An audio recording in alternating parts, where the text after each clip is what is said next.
Sore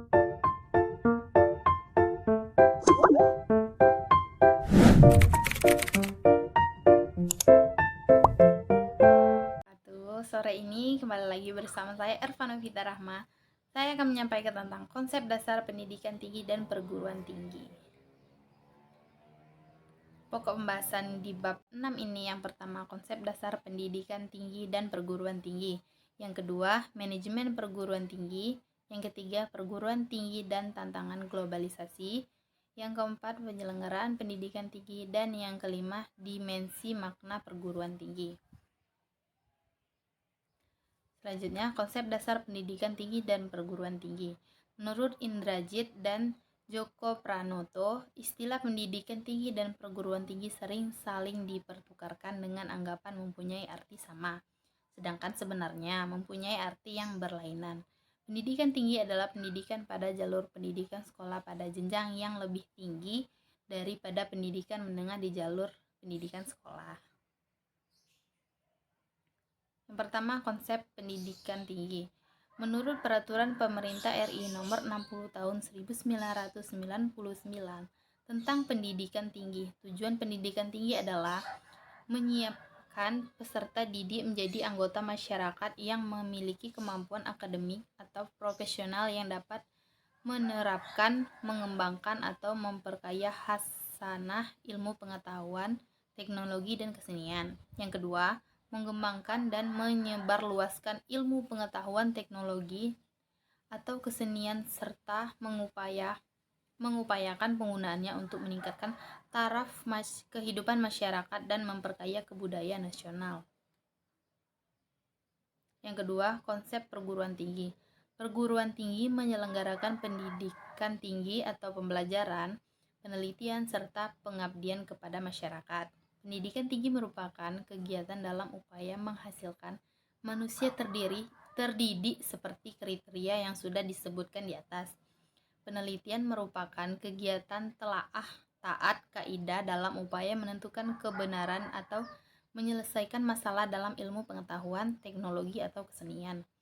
Atau menurut penulis, pengabdian kepada masyarakat merupakan kegiatan sivitas akademika yang bermanfaat untuk mengetahui teknologi, untuk memajukan kesejahteraan masyarakat dan mencerdaskan bangsa.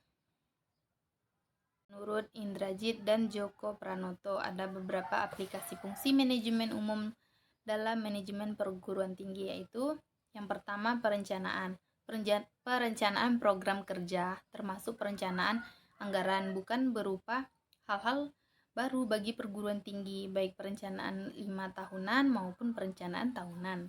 Yang kedua, pengorganisasian. Fungsi pengorganisasian termasuk fungsi pengisian staf yang sesuai untuk setiap tugas atau kedudukan. Selanjutnya, penggerakan atau actuating